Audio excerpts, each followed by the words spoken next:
हरे कृष्णा। आप सभी भक्तों का हार्दिक स्वागत है हमारे इस कार्यक्रम में जिसका नाम है गीता अवलोकन। गीता अवलोकन में आज हम अध्याय 14 का अध्ययन करेंगे और ये हमारी कक्षा का इस अध्याय पर चौथा भाग है। इस अध्याय का शीर्षक है प्रकृति के 3 गुण। आज की हमारी ये कक्षा 85वीं कक्षा है। मंगलाचरण प्रार्थनाओं से हम भगवान श्री कृष्ण और श्रील प्रभुपाद का आशीर्वाद की कामना करेंगे। ओम अज्ञानतिमिरन्धस्य ज्ञानञ्जनशलाकया चक्षुरुन्मीलितं येन तस्मै श्रीगुरवे नमः। श्रीचैतन्यमनोभीष्टं स्थापितं येन भूतले स्वयं रूपः कदा मह्यं ददाति स्वपदान्तिकम्। वन्देऽहं श्रीगुरोः श्रीयुतापदकमलं श्रीगुरून् वैष्णवांश्च श्रीरूपं साग्रजातं सहगण रघुनाथान्वितं तं सजीवम् साद्वैतं सावधूतं परिजनसहितं कृष्णचैतन्यदेवं श्रीराधा कृष्णपादान् सहगण ललिता श्रीविशाखान्वितांश्च। हे कृष्ण करुणा सिंधो दीनबंधो जगत्पते गोपेश गोपिका कांत राधा कांत नमोस्तुते। तप्त कांचन गौरांगी राधे वृंदावनेश्वरी वृषभानुस्तुते देवी प्रणमामि हरिप्रिये। वाञ्छाकल्पतरुभ्यश्च कृपा सिन्धुभ्य एव च पतितानां पावनेभ्यो वैष्णवेभ्यो नमो नमः। जय श्री कृष्ण चैतन्य प्रभु नित्यानंद श्री अद्वैत गदाधर श्रीवासादि गौर भक्त वृंद। हरे कृष्ण कृष्ण कृष्ण हरे हरे हरे राम राम राम हरे हरे। आपके सामने इस समय अध्याय 14 का अवलोकन मानचित्र प्रस्तुत है। इस मानचित्र को देखने के बाद मैं आपसे ये कह सकता हूं कि हमने इसमें अध्याय को 4 विषयों में बांटा गया है। मूल जो विषय हैं इसके, और इसमें पहले 3 विषयों पर हमने अपनी चर्चा पूर्ण कर ली है।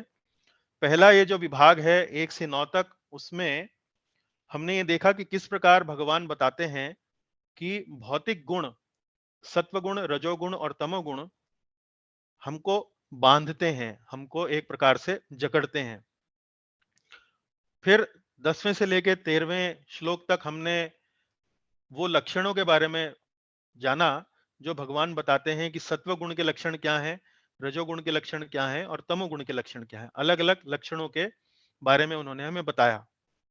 और फिर 14वें से लेकर 18वें श्लोक में उन्होंने इन्हीं तीनों गुणों के अलग अलग प्रभाव के बारे में बताया।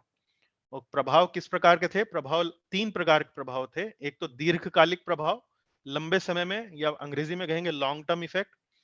दूसरा मध्यमकाली प्रभाव, जिसको अंग्रेजी में बोलेंगे मीडियम टर्म। और फिर तीसरा बताया उन्होंने इमीडिएट, मतलब तात्कालिक, एकदम से जो प्रभाव हम देख सकते हैं। तो अलग अलग गुणों को, उनके बंधन का क्या प्रभाव होता है, ये 14वें से लेकर 18वें श्लोक तक हमने पढ़ा। तो 14वें से लेकर 18वें श्लोक की हम जो चर्चा है इस कक्षा के आरंभ से पहले एक बार पुनर्स्मरण करते हैं, वहां पे भी करेंगे। लेकिन आज जो हम अध्याय का जो भाग पढ़ने वाले हैं 19 से लेकर 27वें श्लोक, उसमें हम ये जानेंगे कि भगवान वो कौन सा ऐसा तरीका बताते हैं, प्रक्रिया बताते हैं, जिससे हम इन तीनों गुणों के पार जा सकते हैं। तो पार जाने का मतलब क्या है? जैसे कि हमने बताया यहाँ पर 1 से लेकर 9 तक भगवान ने बताया कि ये गुण हमें इस भौतिक जगत से बांधते हैं। बार बार यदि हम इन गुणों में पकड़े रहें, अपने आप को जकड़े रखें, तो हम बार बार, हमारा पुनर्जन्म बार बार होता रहेगा। जन्म होगा फिर मृत्यु होगी, जन्म होगा फिर मृत्यु होगी।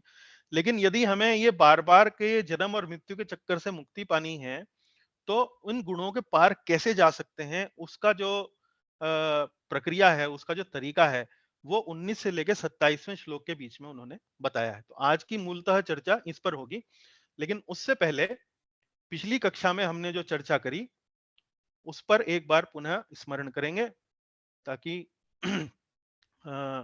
हमें एक बार पुनः ध्यान आ जाए कि हमने पिछली बार क्या पढ़ा। उसके बाद फिर हम आगे की चर्चा आरंभ करेंगे। तो देखिए, ये पुनः स्मरण वाली स्लाइड यहाँ पर है, 14वें से लेके 18वें श्लोक तक। तो मैंने अभी-अभी आपको बताया कि इस विभाग में 14 से 18 तक हमने दूरगामी, मध्यमगामी और तात्कालिक परिणामों के बारे में भगवान बताते हैं। तो दूरगामी परिणाम क्या है? उनके बारे में 14 से 15, मध्यमगामी के बारे में 16वें श्लोक में और तात्कालिक परिणाम क्या होते हैं अलग-अलग गुणों को स्वीकार करने के, वो 18वें श्लोक में बताया गया है। तो दूरगामी परिणाम भगवान बताते हैं कि जो व्यक्ति सत्व को अपनाता है, तो वो पूरा जीवन यदि सत्व के अंदर रहे, सत्व का मुख्य रूप से पालन करता रहे, तो उसका परिणाम बड़ा अच्छा होता है। वो कहाँ जाता है? वो ऋषियों के लोकों में जाता है।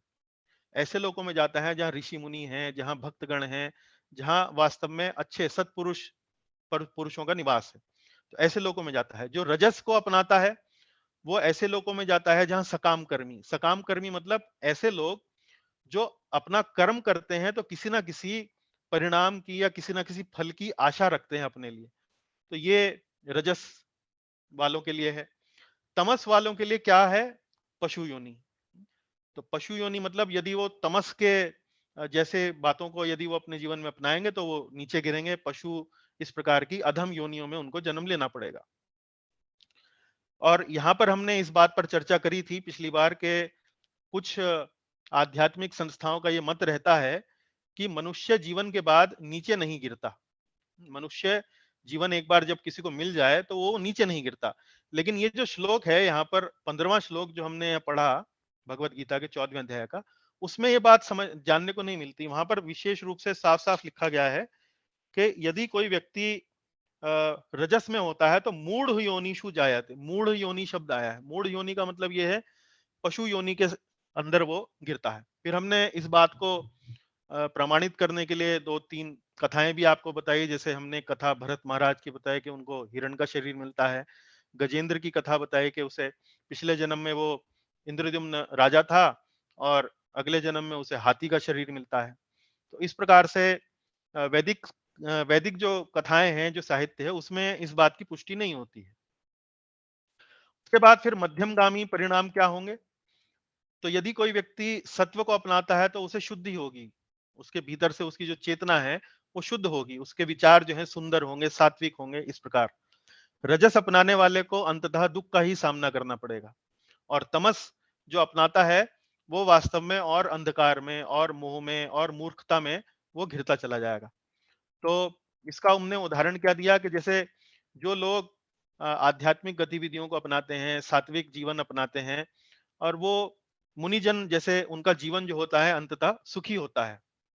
रजोगुणी जो सकाम कर्मी होते हैं उनको बहुत ज्यादा कष्टदायक परिश्रम करना पड़ता है। उनको बड़े-बड़े भवन बनाने पड़ते हैं, परिवार का लालन पालन करने के लिए, समाज में बहुत बड़ी प्रतिष्ठा लेने के लिए, हैं, बहुत अधिक धन कमाने के लिए उन्हें बहुत अत्यधिक परिश्रम करना पड़ता है। तो इनका जीवन वास्तव में एक प्रकार से कष्टदायक ही रहता है।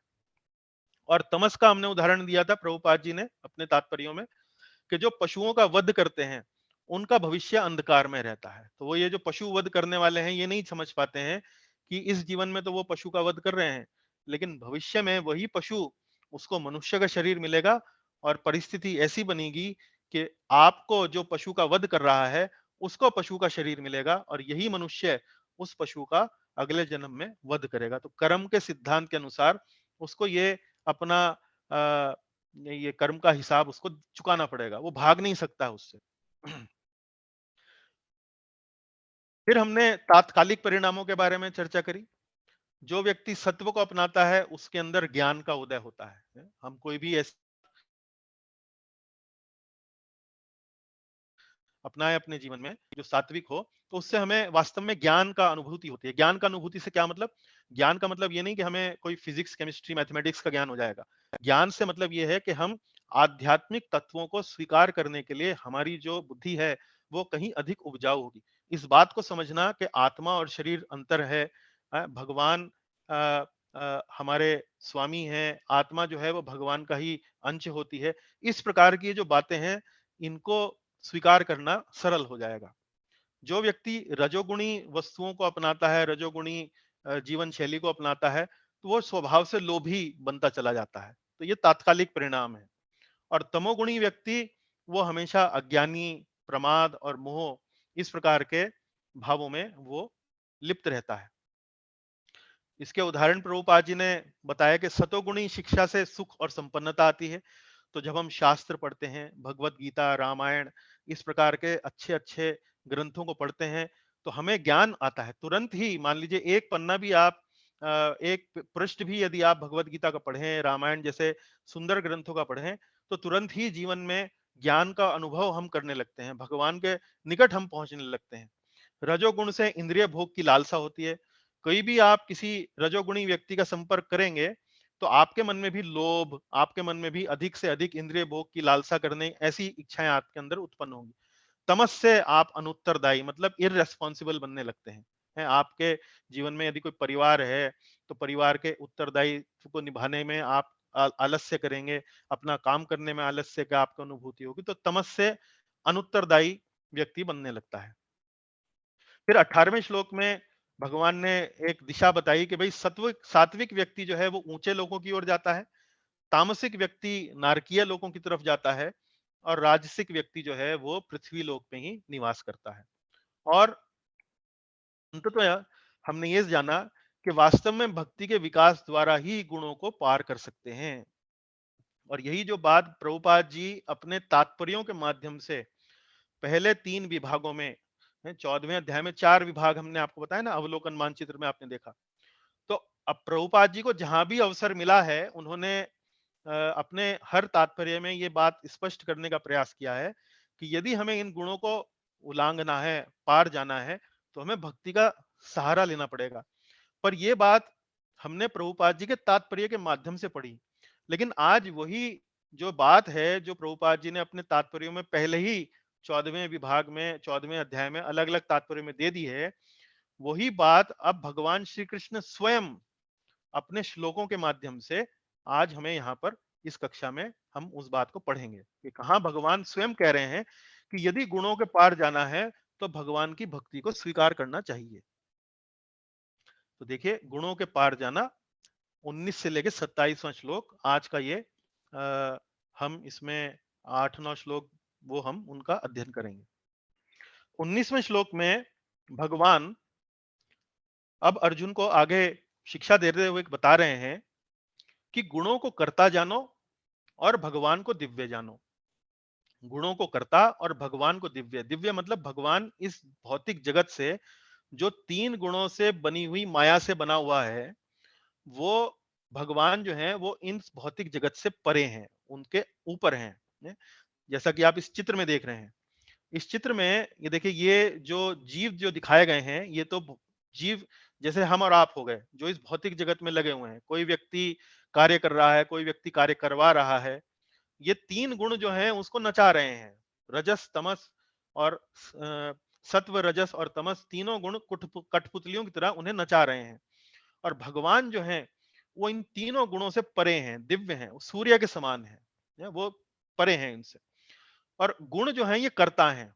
गुण जो हैं ये हमसे कार्य करवाते हैं। तो इस बात को देखिए, समझेंगे कि गुणों को कर्ता जब हम कह रहे हैं, तो उससे अर्थ क्या है? उसका मतलब क्या है?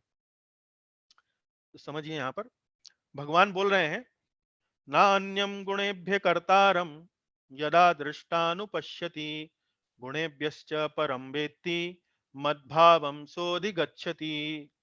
अर्थात ना अन्यम गुणेभ्य कर्तारम, गुणों के अतिरिक्त अन्य कोई कर्ता नहीं। ना अन्यम, कोई अन्य नहीं, गुणेभ्य कर्तारम, गुणों के अतिरिक्त अन्य कोई कर्ता नहीं। यदा दृष्टानुपश्यति, ऐसा जो कोई देखने वाला है, दृष्टा अनुपश्यति, यदा, यह जान लेने पर, क्या जान लेने पर? कि गुणों के अतिरिक्त कोई कर्ता नहीं। और क्या जान लेने पर? गुणेभ्यश्च परम वेत्ति, है, परमेश्वर गुणों के परे हैं। गुणेभ्यश्च, गुणेभ्यश्च परम वेत्ति है। और जो ये जानता है कि परमेश्वर भगवान जो है वो गुणों के परे हैं, तो वो क्या होता है, उसका परिणाम क्या होता है? मद भावम सो अधिगच्छति, वह मेरे स्वभाव को प्राप्त करता है। वह मेरे स्वभाव को प्राप्त करता है। तो भगवान यहां पर क्या कह रहे हैं कि दो बातें यदि व्यक्ति समझ ले अपने जीवन में, कि गुणों के अतिरिक्त कोई करता नहीं, और परमेश्वर जो है वो गुणों के परे हैं, गुणों के ऊपर हैं। गुणों का परमेश्वर के ऊपर कोई असर नहीं होता। परमेश्वर का जो शरीर है वो सत्व, रजस और तमस से प्रभावित नहीं होता है। परमेश्वर जो है वो शुद्ध हैं, लेकिन जो जीवात्माएं हैं जिनको ये शरीर मिलते हैं, वो गुणों के द्वारा अशुद्ध रहते हैं। वो गुणों के प्रभाव के कारण अशुद्ध रहते हैं। तो इसीलिए जब ये जान लेता है ऐसा जीव, तो वह भगवान के ही स्वभाव को प्राप्त करता है। भगवान के स्वभाव को प्राप्त करने का मतलब, जिस प्रकार भगवान शुद्ध हैं, उसी प्रकार जीव भी शुद्ध हो जाता है ना? तो ये बात समझिए कि अशुद्ध और अशुद्ध हम यहाँ पर किस तरह से बात कर रहे हैं। शुद्ध और अशुद्ध हमने अभी आपको पहले जो बात कही, पहले भी कक्षाओं में जो हमने बात कही, वो हमने आपको बताया कि हमारे हृदय पे अशुद्धियां हैं। अशुद्धियां कौन सी हैं? काम, क्रोध, लोभ, मोह, मद, मत्सर्य। लेकिन इसी काम, क्रोध, लोभ, मोह, मद, मत्सर्य को हम क्या बोल सकते हैं कि ये सतोगुण, रजोगुण और तमोगुण के समान है। इनको हम एक दूसरे नाम के रूप में अब यहाँ कह रहे हैं। तो अब आगे देखिए, अब आगे हम इस बात पर चर्चा करेंगे कि गुणों को कर्ता क्यों कहा गया है। गुणों को कर्ता कहने का मतलब क्या है, हम प्रभुपाद जी के जो तात्पर्य दिए गए हैं प्रभुपाद जी ने, उनके माध्यम से हम समझेंगे। तो देखिए, प्रभुपाद जी अपने तात्पर्य में पहली पंक्ति में क्या लिखते हैं, उसे बाध्य होकर कर्म करना पड़ता है। उसे का क्या मतलब, जो जीवात्मा है, जीवात्मा को जब शरीर मिलता है तो उसे बाध्य होकर कर्म करना पड़ता है, क्योंकि वह विशेष प्रकार के शरीर में रहता है जिसका संचालन प्रकृति का कोई गुण करता है। तो ये बात देखिए, समझना बड़ा आवश्यक है। मतलब देखिए, जब किसी भी जीव को कोई शरीर मिलता है, शरीर काय का बना होता है? पृथ्वी, जल, अग्नि, वायु, आकाश, मन, बुद्धि, अहंकार। इन 8 तत्वों का शरीर जीवात्मा को मिलता है। जीवात्मा क्या है? जो शुद्ध आत्मा है, सच्चिदानंद आत्मा। उसको ये 8 चीजों से बना हुआ ये शरीर उसको मिलता है। अब इन 8 के 8 जो वस्तुएं हैं, पृथ्वी, जल, अग्नि, वायु, आकाश, मन, बुद्धि, अहंकार, इन सब में गुणों का प्रभाव रहता है। सत्व गुण का, रजोगुण का, तमोगुण का, इन सब का प्रभाव रहता है। तो एक तरीके से ये कहा जाए कि जब जीवात्मा को शरीर मिलता है, तो उसे एक विशेष प्रकार का शरीर मिलता है जिसमें एक एक मात्रा में सत्वगुण होता है, एक मात्रा में रजोगुण होता है, एक मात्रा में तमोगुण होता है। अलग-अलग मात्राओं के मिश्रण से उसको जो भी शरीर मिलता है, उसमें इन गुणों की मात्रा अलग-अलग हो सकती है। तो अलग-अलग व्यक्तियों में, जैसे ब्राह्मण कोई व्यक्ति है जिसका स्वभाव ब्राह्मण जैसा है, उसमें सत्व गुण की मात्रा अधिक होगी। यदि कोई क्षत्रिय स्वभाव का है, तो उसमें रजोगुण की मात्रा अधिक प्राप्त होगी, सत्व गुण थोड़ा कम होगा। कोई वैश्य स्वभाव का है, उसमें रजोगुण और तमोगुण थोड़ा ज्यादा होगा, है, सत्व गुण उतना नहीं होगा। और कोई शूद्र स्वभाव का है या और अधम योनि का है, तो उसमें तमोगुण का मात्रा जो है वो अधिक होगी। तो अब जिस मात्रा में, जिस प्रकार का शरीर जिस भी व्यक्ति को मिलता है, उसी के अनुसार उस व्यक्ति का स्वभाव निर्धारित हो जाता है। स्वभाव उसका निर्धारित हो जाता है। जैसे आप देखते हैं कि कई बार हम अलग-अलग व्यक्तियों से जब अपना व्यवहार करते हैं, उनके साथ कोई डीलिंग करते हैं, तो ये बात कई बार हम जानते हैं कि वो व्यक्ति से जब हम कोई ये बात कहेंगे तो उसका प्रतिक्रिया क्या वो देगा। इसका मतलब क्या? वो जो व्यक्ति है जिससे हम बात कर रहे हैं, उसे एक प्रकार का शरीर मिला है, एक प्रकार के उसका गुणों का उसके अंदर एक प्रकार का मिश्रण है, और उस गुणों के प्रभाव के कारण वो एक निश्चित प्रकार का स्वभाव, उसी के अनुसार वो कार्य करता है। तो किसी व्यक्ति का स्वभाव बड़ा हंसमुख हो सकता है, किसी व्यक्ति का स्वभाव थोड़ा-सा क्रोध वाला हो सकता है, किसी व्यक्ति का स्वभाव शांत हो सकता है, किसी व्यक्ति का स्वभाव बड़ा उग्र हो सकता है। तो इस प्रकार से अलग-अलग व्यक्तियों के स्वभाव निश्चित हो जाते हैं। उसी चीज को यहाँ प्रभुपाद जी कह रहे हैं, उसे बाध्य होकर कर्म करना पड़ता है, क्योंकि वह विशेष प्रकार के शरीर में स्थित रहता है जिसका संचालन प्रकृति का कोई गुण करता है। तो यदि रजोगुण प्रधान है तो रजोगुणी स्वभाव होगा, सतोगुण प्रधान है तो सतोगुणी स्वभाव होगा। लेकिन उस व्यक्ति का जो प्रभाव स्वभाव है वो एक गुण द्वारा निश्चित हो जाता है। इसी चीज को हम बोलते हैं गुणों को कर्ता। गुणों को करता मतलब, वो व्यक्ति जो होता है वो वास्तव में विवश हो जाता है, असहाय हो जाता है एक प्रकार का स्वभाव उसका जैसा होता है, उस स्वभाव के अनुसार कार्य करने के लिए वो विवश होने लगता है। तो यही बात प्रभुपाद जी बोल रहे हैं, वह इन गुणों की जकड़ में होने से असहाय होता है, लेकिन अपनी वास्तविक स्थिति देख लेने पर वह दिव्य स्तर को प्राप्त कर सकता है। वास्तविक स्थिति है। देखिए, पहली बात लिखी है कि वो गुणों में जकड़ा होने के कारण असहाय हो जाता है। मान लीजिए एक व्यक्ति जो है, जो स्वभाव से बहुत रजोगुणी है, और जब वो मान लीजिए कोई खाद्य पदार्थ देखता है, मान लीजिए कोई छोला भटूरा देखता है या एक प्रकार से रसगुल्ला देखता है, तो उसका स्वभाव जो है वो भोग करने का होता है, अधिक से अधिक भोग करने का होता है। तो तुरंत अपने आप को रोक नहीं पाता है, तो उसको चाहिए, उस समय वो चीज चाहिए। लेकिन कोई व्यक्ति जो सात्विक स्वभाव का होता है, वो इस बात के एक एक मान लीजिए वो इस प्रकार के भोजन के संपर्क में आए, तो वो कई बार इस प्रकार से लोभी नहीं होता है, इस प्रकार से जिस प्रकार से कोई रजोगुणी व्यक्ति आकर्षित हो जाता है, सतोगुणी व्यक्ति वैसे आकर्षित नहीं होता है। तो कहने का भाव ये है कि अलग-अलग गुणों में स्थित होने के कारण हमारा एक स्वभाव निश्चित हो जाता है, और जैसा हमारा स्वभाव होता है, हम उसी प्रकार व्यवहार करने लगते हैं। हम चाहते कई बार नहीं चाहते हैं, लेकिन फिर भी वैसा ही व्यवहार करने लगते हैं। इसी बात को यहाँ पर गीता में भगवान बता रहे हैं कि गुण जो हैं वो कर्ता हो जाते हैं। गुणों को कर्ता और भगवान को दिव्य जानना। गुणों के अतिरिक्त कोई कर्ता नहीं, और परमेश्वर गुणों के परे हैं। लेकिन जब व्यक्ति आध्यात्मिक शिक्षा प्राप्त करता है, भगवत गीता की कक्षा में आता है, उसे पता लगता है कि भाई तुम तो एक आत्मा हो, और तुम्हारे ऊपर ये शरीर का एक आवरण चढ़ा हुआ है, इसमें अलग-अलग गुणों का प्रभाव आपके ऊपर पड़ रहा है? तो इस प्रकार से जब उसे पता लगता है, तो ये समझने लगता है कि वास्तव में मैं तो गुणों के प्रभाव में बंधा हुआ हूँ। मुझे इन गुणों के प्रभाव से अब बाहर निकलना चाहिए। अब वो कहीं फिर वो सहायता देखने लगता है। अब वो सहायता कहाँ मिलती है उसको? सहायता उसे मिलती है प्रामाणिक गुरु के उपदेश से। जीव अपनी आध्यात्मिक स्थिति, अपने भौतिक शरीर, अपनी इंद्रियां तथा प्रकृति के गुणों के अपनी बद्ध अवस्था होने के बारे में जान सकता है। उसे ये सब बातें किसी प्रामाणिक गुरु से पता लगती हैं। प्रामाणिक गुरु का मतलब यह है कि जो वास्तव में वैदिक शास्त्रों के अनुसार है, सही उनकी समझ के अनुसार उस ज्ञान को वो बताते हैं, पढ़ाते हैं।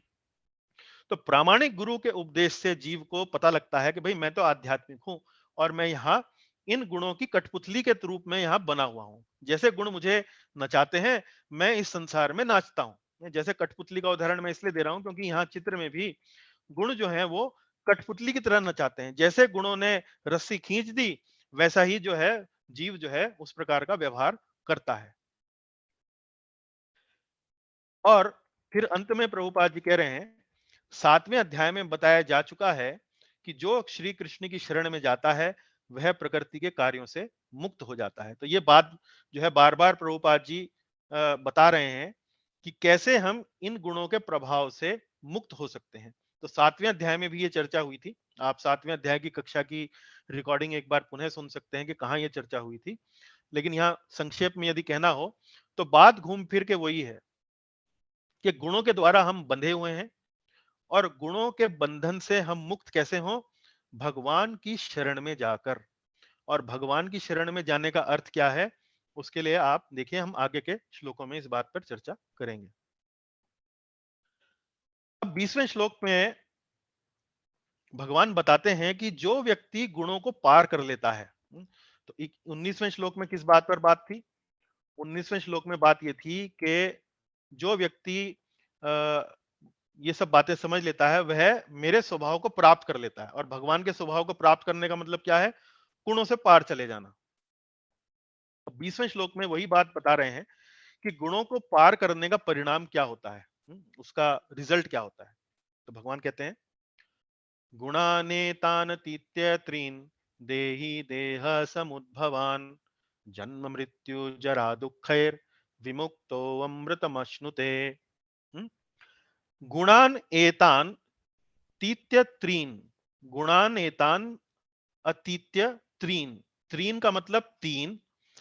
तीन गुणों को लांघने के बाद गुणान एतान, इन तीन गुणों को, एतान का मतलब इन, इन 3 गुणों की जिनकी मैं चर्चा कर रहा हूं, इन 3 गुणों को अतीत्य, अतीत मतलब उसको लांघना, उसको पार चले जाना, मतलब उससे मुक्त हो जाना।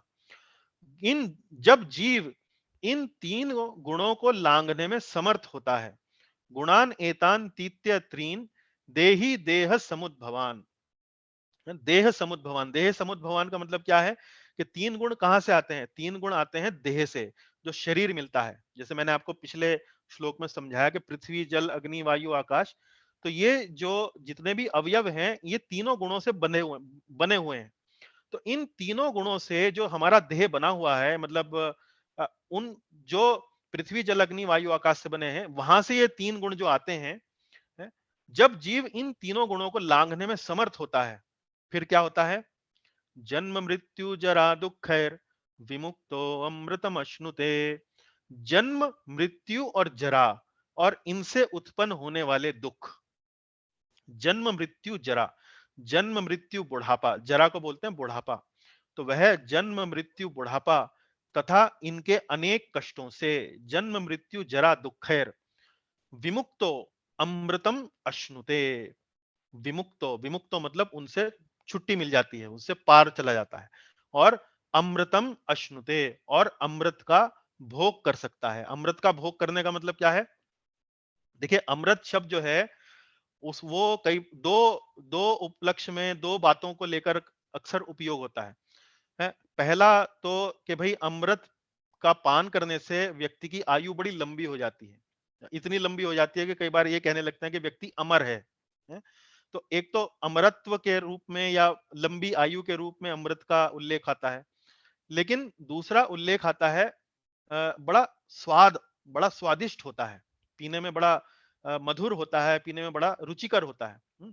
तो जब व्यक्ति गुणों के पार चला जाता है, तो वो अमृत का भोग कर सकता है। अमृत का भोग कर सकता है का अर्थ क्या हुआ? उसका जीवन वास्तव में बड़ा सुंदर, बड़ा सुखी, बड़ा एकदम प्रसन्नता से भरपूर, इस प्रकार का जीवन ऐसे जीव का हो जाता है। गुणों को पार करने का परिणाम क्या है कि जीव जो है वो मुक्त हो सकता है और अमृत का भोग कर सकता है। इसी बात को हम प्रभुपाद जी के अलग-अलग तात्पर्यों के माध्यम से समझने का प्रयास करेंगे।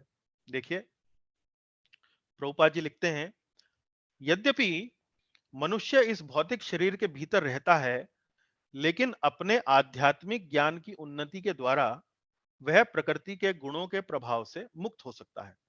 तो वही बात जो हम अभी तक कहते आए हैं बार बार, गुणों के प्रभाव से मुक्त होने का सबसे बढ़िया साधन क्या है?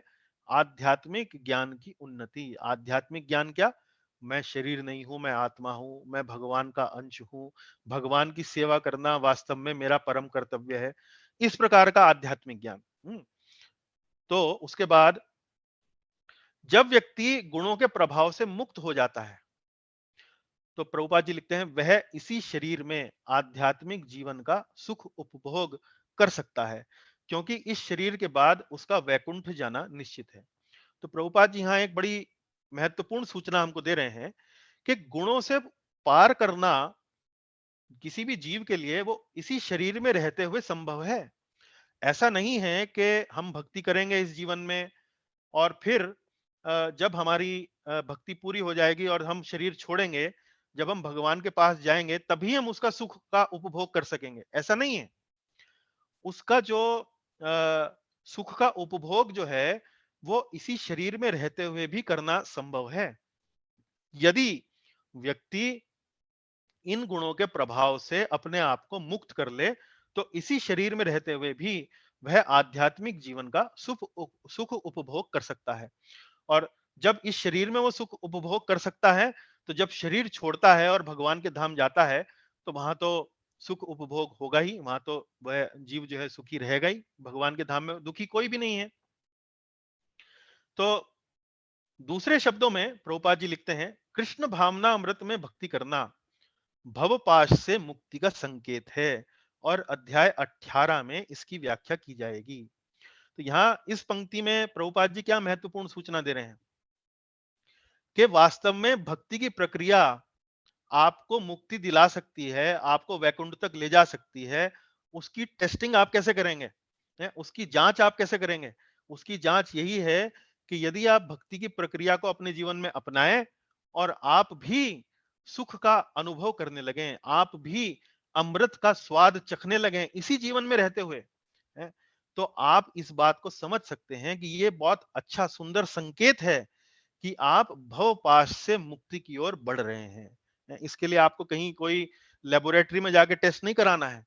आप स्वयं अपने जीवन में अनुभूति कर सकते हैं कि भाई 2 साल पहले मैंने आरंभ की थी ये प्रक्रिया और 2 साल बाद आज मैं भक्ति कर रहा हूँ या कर रही हूँ, तो मुझे वास्तव में प्रसन्नता का अनुभव हो रहा है। मैं वास्तव में अपने आप को और सुखी अनुभव कर रहा हूँ। इस प्रकार का आप अ, अ, अनुभव कर सकते हैं और अपने अनुभव के आधार पर आप ये कह सकते हैं कि आप वास्तव में भक्ति की प्रक्रिया का लाभ उठा रहे हैं। भक्ति की प्रक्रिया आपके ऊपर कार्य कर रही है। और प्रभुपाद जी लिख रहे हैं कि 18वें अध्याय में इसकी और गहराई से इसकी व्याख्या की जाएगी। तो 18वें अध्याय में अभी हम पहुंचने में बहुत दूर नहीं है, कुछ 10-5 क्लास में ही हम 18वें अध्याय पर शीघ्र ही वहां पर मिलेंगे। चलिए अब 21वां श्लोक पढ़ते हैं। 21वें श्लोक में भगवान से अब अर्जुन कुछ 3 प्रश्न पूछ रहे हैं। तो अब अर्जुन ने सुन लिया है भगवान से कि भाई गुणों को पार करने पर आप अमृत का स्वाद चखेंगे, आप वास्तव में बड़े सुखी हो जाएंगे, है। तो इसको सुनने के बाद अर्जुन अब ये जानना चाह रहे हैं कि भाई मुझे थोड़ा सा उस व्यक्ति के बारे में बताओ कि उसके लक्षण क्या होते हैं, उसका आचरण कैसा होता है। और ये भी बताओ कि उसको पार करने की विधि क्या है। तो पार करने की विधि तो मैं आपको अब तक जो 3 कक्षाएं मैंने 14वें अध्याय पर दी हैं उनमें बार-बार आपको बता रहा हूं कि भक्ति है उसकी विधि, भक्ति है उसकी विधि। लेकिन अभी अर्जुन ने प्रश्न पूछा है और भगवान उसका स्पष्ट उत्तर देने वाले हैं। और उसका उत्तर कहां मिलने वाला है? उसका उत्तर मिलने वाला है आपको 26वें श्लोक में। लेकिन उससे पहले हम अर्जुन के पहले 2 प्रश्नों का उत्तर उस पर चर्चा करेंगे। तो पहला प्रश्न क्या है? अर्जुन पूछता है कि जो व्यक्ति गुणातीत हो चुका है, गुणों को पार कर चुका है, गुण आतीत, आतीत मतलब पार चले जाना। तो गुणातीत व्यक्ति के बारे में अर्जुन 3 प्रश्न पूछते हैं। पहला प्रश्न ये है कि गुणातीत व्यक्ति के लक्षण क्या हैं? लक्षण मतलब अंदर से उसकी विचारधारा क्या है? अंदर से, भीतर से उसके अंदर क्या चलता है? उसके दिमाग में क्या चलता है? उसका आचरण कैसा होता है? आचरण मतलब बाहर से वो आचरण कैसा करता है, उसका व्यवहार कैसा होता है?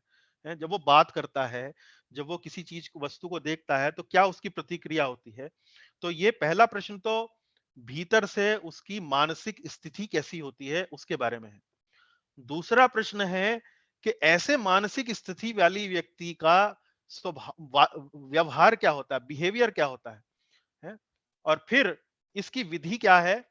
इस व्यवहार को, इस आचरण को प्राप्त करने की विधि क्या है? ऐसा मैं कैसे बनूं? वो मुझे आप थोड़ा-सा बताइए। तो पहले प्रश्न का उत्तर इसके बाद जो तुरंत 22वां और 23वां श्लोक है, उसमें दिया गया है और आचरण से संबंधित जो उनका प्रश्न है, उसका उत्तर उसके बाद 24वें और 25वें श्लोक में भगवान देते हैं। और विधि जो है, भक्ति योग की विधि जो मैं आपको पहले ही बता रहा हूं, उसके बारे में भगवान 26वें श्लोक में बताते हैं। तो ये देखिए कि अर्जुन का ऐसा ही एक प्रश्न जो है दूसरे अध्याय के 54वें श्लोक में भी उसने पूछा था। वहां ये प्रश्न वो दूसरे तरीके से पूछते हैं। वहां पूछते हैं स्थित प्रज्ञ का भाषा, है? स्थित प्रज्ञ से संबंधित प्रश्न पूछते हैं कि स्थित प्रज्ञ के गुण क्या होते हैं और उनके क्रियाकलाप क्या होते हैं, वो करते क्या है? उनके गुण क्या हैं और वो करते क्या हैं। तो वही स्थित प्रज्ञ को यहाँ पर गुणातीत बताया गया है? गुणातीत व्यक्ति, क्योंकि ज्ञान योग का अध्याय है। ज्ञान योग में हम विश्लेषणात्मक अध्ययन करते हैं। विश्लेषणात्मक अध्ययन मतलब ये जो शरीर है वो अनेक अनेक गुणों से बना हुआ है, सत्व गुण, रजोगुण, तमोगुण, 5 इंद्रियां हैं, 5 इंद्रिय विषय हैं, इत्यादि इत्यादि। इस प्रकार से जो हम 13वें अध्याय में पहले पढ़ चुके हैं, इस प्रकार से हम ज्ञान योग के माध्यम से वो समझ रहे हैं। तो चूंकि ये ज्ञान योग से संबंधित अध्याय है, इसलिए यहाँ गुणातीत उसको बताया गया है? और यही चीज स्थित प्रज्ञ के रूप में दूसरे अध्याय के 54वें श्लोक में अर्जुन इसी प्रकार का प्रश्न करते हैं। लेकिन इस श्लोक में, 54वें श्लोक में, वो प्रक्रिया के बारे में नहीं पूछते हैं कि इन गुणों के परे कैसे जाना है। वो प्रक्रिया नहीं पूछते हैं, वहां सिर्फ स्थित प्रज्ञ के गुण और उनके क्रियाकलाप के बारे में पूछते हैं। लेकिन यहाँ पर जो एडिशनल इंफॉर्मेशन भगवान उनको देने वाले हैं, वो ये है कि भाई इन गुणों को पार करने की विधि क्या है? इसको पार करने का प्रोसेस क्या है, प्रक्रिया क्या है? वो बताइए आप मुझे। आइए 22वां और 23वां श्लोक पढ़ते हैं। बड़ा ही महत्वपूर्ण श्लोक है।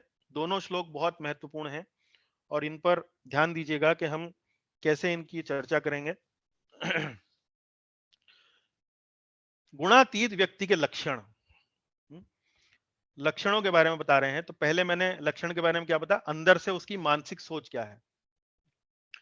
भगवान कहते हैं प्रकाशम च प्रवृत्तिम च मोहमेव च पांडव ना द्वेष्टि संप्रवृत्तानि ना निवृत्तानि कांक्षति। तो पहले कह रहे हैं भगवान, प्रकाश प्रवृत्ति मोह के होने पर ऐसा व्यक्ति जो गुणातीत होता है, वो ना तो घृणा करता है और ना इच्छा करता है। अब देखिए ध्यान दीजिए, ये तीनों शब्द प्रकाशम प्रवृत्तिम और मोह, ये तीनों शब्द सुनने के बाद आपको कुछ ध्यान आना चाहिए। क्या? प्रकाश शब्द का प्रयोग भगवान ने कहां किया? प्रकाश शब्द का प्रयोग भगवान ने 11वें श्लोक में किया, इसी अध्याय के। क्या समझाने के लिए? सत्वगुण समझाने के लिए। प्रवृत्ति, प्रवृत्ति शब्द का प्रयोग भगवान ने कहां किया? 12वें श्लोक में किया, रजोगुण समझाने के लिए। और मोह शब्द का प्रयोग भगवान अलग अलग जगह पर तमोगुण को समझाने के लिए बार बार कर रहे हैं। तो यहां हर गुण से उन्होंने एक एक शब्द लिया, उसकी विशेषता का एक एक शब्द लिया, और वो ये कह रहे हैं कि प्रकाशम च प्रवृत्तिम च मोहमेव च पांडवा, कि हे पांडव, प्रकाश प्रवृत्ति और मोह के होने पर, अर्थात सत्वगुण रजोगुण और तमोगुण के होने पर ऐसा व्यक्ति क्या करता है? उनसे ना तो घृणा करता है और ना इच्छा करता है। घृणा करता है और ना इच्छा करता है। अब ये देखिए कि ये प्रकाश प्रवृत्ति और मोह के होने पर ये कहां होते हैं? ये प्रकट कहां होते हैं? ये प्रकट होते हैं हमारे भीतर। ये लक्षण जो हैं ये हमारे भीतर प्रकट होते हैं, हमारे विचारों के माध्यम से। यहां देखिए, यहां चित्र पर ध्यान दीजिए। चित्र में ये एक मनुष्य को दिखाया गया है और यहाँ भीतर ये छोटे छोटे ये जो बल्ब दिखाए गए हैं, ये किसी मनुष्य के विचारों का प्रतीक है। अलग अलग छोटे छोटे बल्ब जो हैं, ये इस मनुष्य के विचारों का प्रतीक है। तो भगवान कह रहे हैं प्रकाश प्रवृत्ति मोह के होने पर, अर्थात यदि सतोगुणी विचार हैं, रजोगुणी विचार हैं या तमोगुणी विचार हैं, इनके उत्पन्न होने पर जो गुणातीत व्यक्ति है, वो इन विचारों से ना तो घृणा करता है ना इच्छा करता है। वो घृणा नहीं करता, ना इनकी इच्छा करता है, ना ये सोचता है कि ये विचार आए, ना ये सोचता है कि ये विचार जो हैं इतने गंदे क्यों हैं, ये मेरे विचार जो हैं ये उत्पन्न क्यों हो गए। ऐसा कोई भाव नहीं रखता है। तो क्या भाव रखता है, क्या उसके अंदर चलता है, उसके बारे में आगे बता रहे हैं। उदासीन वदासीनो गुणैर्यो न विचाल्यते गुणावर्तन्त इत्येवं यो अवतिष्ठति नेंगते। अर्थात वह निरपेक्ष बना रहता है। उदासीन वदासीनो, उदासीन, उदासीन मतलब न्यूट्रल, निरपेक्ष। निरपेक्ष शब्द आपने समाचारों में बहुत सुना होगा। जैसे एक गुट निरपेक्ष आंदोलन होता है या एक गुट निरपेक्ष सम्मेलन होता है, non align conference. Non align conference जो होती है वो अलग अलग देशों के बीच में होती है। उसमें मुख्य विषय क्या होता है कि भाई हम अलग अलग देश हैं, हम अपनी अपनी जो स्वतंत्रता है उसके अनुसार काम करेंगे। हम कोई गुट नहीं बनाएंगे, हम कोई अलायंस नहीं बनाएंगे कि मैं तुम्हारे साथ आ गया, मैं तुम्हारे साथ आ गया। और गुट बनाएंगे तो ऐसा नहीं है कि एक गुट जो है दूसरे गुट के साथ शत्रुता करेगा। तो गुट निरपेक्ष मतलब गुटों से हम निरपेक्ष रहेंगे, न्यूट्रल रहेंगे। तो उसी चीज को उदासीन का अर्थ यह है निरपेक्ष। निरपेक्ष मतलब न्यूट्रल। न्यूट्रल मतलब जब ये विचार, सात्विक विचार, राजसिक विचार, तामसिक विचार जब मन में उत्पन्न होते हैं, तो वो देखता रहता है, ये विचार आ रहे हैं मुझे। अभी मुझे कोई बहुत तीव्र इच्छा हो रही है कुछ काम करने की, उपभोग करने की, इंद्रिय तृप्ति करने की, इस प्रकार का विचार मेरे अंदर आ रहा है। इस प्रकार से अलग अलग विचार आते हैं। तो जब ऐसे विचार आते हैं तो ना तो उनसे वो घृणा करता है ना इच्छा करता है। क्या करता है? वह निरपेक्ष बना रहता है, गुणों से अविचलित रहता है, गुणों से अविचलित रहता है। गुणों से अविचलित रहने का मतलब क्या? देखिए, जब हमारे भीतर मान लीजिए क्रोध का विचार आए कि मुझे किसी व्यक्ति के ऊपर क्रोध करना है, तो पहले विचार आता है और उसके बाद हम उस विचार पर कार्य करते हैं, उस विचार को अपनाते हैं या क्रोध प्रकट करते हैं। तो क्रोध प्रकट करने से पहले क्रोध की भावना हमारे भीतर उत्पन्न होती है। तो जो व्यक्ति गुणातीत होता है, तो जब उसके मन के अंदर इस प्रकार के राजसिक तामसिक विचार आते हैं, तो वह निरपेक्ष बना रहता है। वो देखता है कि विचार आ गया है, भीतर घर कर चुका है, मेरे अंदर प्रकट हो चुका है। जैसे घर के अंदर कोई व्यक्ति दाखिल हो जाता है, तो बोले मेरे घर के अंदर कोई व्यक्ति आ गया है, क्रोध का विचार आ गया है, लेकिन वो उस विचार के ऊपर कार्य नहीं करता है, एक्ट नहीं करता है, और वो निरपेक्ष बना रहता है, देखता रहता है, ऑब्जर्व करता रहता है कि अभी क्रोध का विचार आ गया है। और गुणों से अविचलित रहता है, उस पर कार्य नहीं करता है। वो ये जानता है कि गुण है, गुण वर्तनता इत्येवम, ये तो गुण है, ये तो तीन रजोगुण तमोगुण सतोगुण, ये तो तीन गुण हैं जो ये कार्यशील हो रहे हैं, ये गुण अपना प्रभाव दिखा रहे हैं। मैं मेरा ये जो शरीर है जो तीन गुणों से बना हुआ है, ये गुण जो है मेरे ऊपर अपना प्रभाव डाल रहे हैं। और जब वो ये जान लेता है कि ये गुण मेरे ऊपर अपना प्रभाव डाल रहे हैं, तो ऐसा जानने पर वो निश्चल बना रहता है, वो निश्चल बना रहता है, उनसे अपने आप को वो प्रभावित नहीं करता है। तो भगवान यहाँ पर भगवान वास्तव में यहाँ पर हमें ये बता रहे हैं कि जब हमारे भीतर इस प्रकार की ये जो गुण उत्पन्न होते हैं, तामसिक गुण, राजसिक गुण, सात्विक गुण, इस प्रकार के जब ये विचार हमारे भीतर आने लगते हैं, तो हमें इन विचारों को ऑब्जर्व करते रहना चाहिए, इनका मूक दर्शक बनकर, एक प्रकार से निरपेक्ष दर्शक बनकर हमें इनको देखते रहना चाहिए। मान लीजिए हमारे भीतर कोई क्रोध की भावना आ रही है, काम वासना की भावना आ रही है, तो वासना को हम देखते रहें। यदि हम उस वासना पर एक्ट करेंगे तो हम एक प्रकार से हम गुणातीत नहीं रहेंगे, हम गुणों के प्रभाव में आ जाएंगे।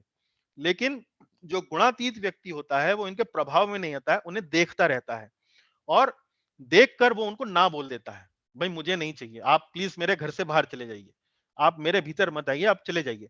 तो विचारों का आना ये गुणों का कार्य है, लेकिन उन विचारों को स्वीकार करना या उन विचारों पर कुछ एक्ट करना, ये आत्मा का चुनाव है, ये आत्मा चुनती है।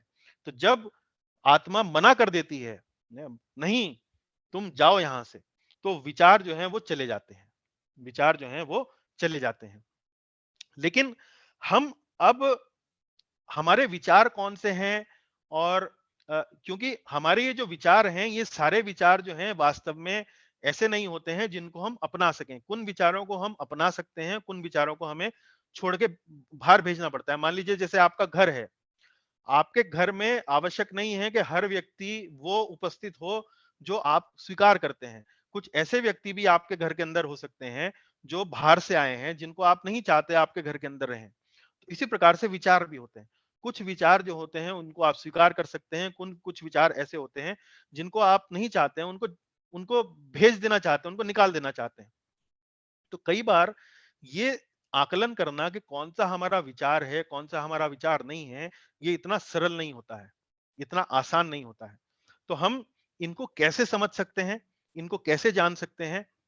इनको जानने का एक बहुत अच्छा तरीका ये है कि हम अ, अपने विचारों को लिखने की एक प्रकार से आदत डालें। जो मान लीजिए आपने आज अपने जीवन में, अपने आज के दिन में, आपने पूरा एक दिन आपका 24 घंटा बीत गया। 24 घंटा बीतने के बाद आपने जब अपने विचारों की तरफ पीछे मुड़कर देखा, तो आपको ये पता लगा कि भई कुछ कार्य मैंने आज अपने दिन में ऐसे करे जो मुझे नहीं करने चाहिए थे, और कुछ कार्य मैंने ऐसे करे जो मैंने करे और मुझे इस बात का बड़ा अच्छा लग रहा है कि मैंने इस प्रकार के कार्य किए। तो इस प्रकार से जब आप अपने विचारों से अपने आप को अलग कर लेते हैं, जैसा कि यहाँ इस चित्र में दिखाया गया है। देखिए दूसरा चित्र जो हरे रंग का है, उसमें ये व्यक्ति जो है इसने अपने विचारों को अपने आप से अलग कर लिया, और अपने विचारों को अब ये आकलन उनका कर रहा है कि ये मेरे विचार थे, आज मैंने अपने दिन में ये कार्य किया जो मुझे नहीं करना था, आज मैंने अपने जीवन में ये दिन में ये कार्य किया जो मुझे करना करना यदि मैंने किया तो मुझे उस बात को लेके अच्छा लग रहा है, मैंने अच्छा कार्य किया। तो जब हम इस प्रकार से अपने विचारों का आकलन एक निरपेक्ष भाव से करते हैं, तब हम इस बात को समझने लगते हैं कि यदि आज मैंने अपने दिन में कोई गलत कार्य किया, तो वो गलत कार्य क्यों हुआ?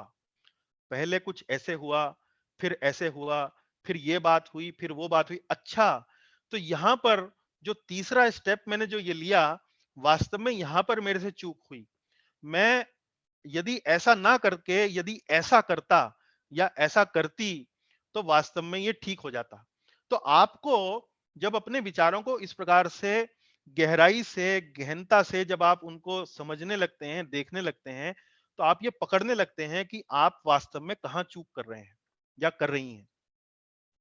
तो इस तरीके से जब आप अपने विचार आते हों और उनको दर्शक बनकर एक न्यूट्रल ऑब्जर्वर बनकर देखें, तो धीरे-धीरे अ, ये तो मैं आपको जब बता रहा हूं कि जब आपने पूरा एक दिन बिता लिया, और आपने बिताने के बाद उस पर आपने अपना विश्लेषण किया। लेकिन धीरे-धीरे जब आप ये विश्लेषण करने लगते हैं, तो ये विश्लेषण का आपको लाभ ये होता है कि जिस दौरान आपको ये विचार आ रहे होते हैं, उस समय भी आप उन विचारों को पकड़ने लगते हैं। तो मतलब आपकी स्थिति धीरे-धीरे अभ्यास से वो बेहतर से बेहतर होने लगती है। तो हम अभ्यास होने पर अपने विचारों को जब वो कार्य कर रहे होते हैं हमारे ऊपर, तो हम पकड़ सकते हैं और अपने आप को गुणों से, गुणों के प्रभाव से अपने आप को निश्चल बना सकते हैं, अपने आप को अविचलित बना सकते हैं। तो अपने विचारों के प्रति जब हम जागरूक बन जाते हैं, अपने विचारों का जब हम मूल्यांकन अच्छे से करने लगते हैं, तब हमें ये वास्तव में ये हम बात कर सकते हैं। तो लेकिन इस प्रकार का कार्य करने के लिए वास्तव में हमें सत्व गुण में स्थित होना पड़ता है, क्योंकि सत्व गुण में ही वास्तव में हम ठंडे दिमाग से हैं, शांति से बैठकर हम इस प्रकार से अपने विचारों का अवलोकन कर सकते हैं। तो सत्व गुण को जैसे जैसे हम अपने जीवन में बढ़ाएंगे, वैसे वैसे हम अपने जीवन में गुणों को, गुणों के पार जाने का हम अपना रास्ता जो है वो प्रशस्त करेंगे। तो यहाँ अंग्रेजी में ये मुझे इंटरनेट पे मिला था picture. Learn to observe your thoughts instead of becoming overwhelmed by them. अपने विचारों को जानना का प्रयास करें, उनके बारे में जागरूक बने, बजाय इसके कि आप अपने विचारों के दास बन जाएं या अपने विचारों की भावनाओं में बह जाएं, ऐसा ना करें। तो ये भगवान जो है अर्जुन को बता रहे हैं कि गुणातीत व्यक्ति के लक्षण क्या होते हैं, भीतर से उसके अंदर क्या चलता है। अब 24वें और 25वें श्लोक में, ये भी दो श्लोक हैं, इसमें भगवान बता रहे हैं कि जो गुणातीत व्यक्ति है उसका व्यवहार कैसा होता है, बाहर से उसका आचरण क्या होता है। तो ये श्लोक जो है वो मैं आपके लिए पढ़ रहा हूं उनका।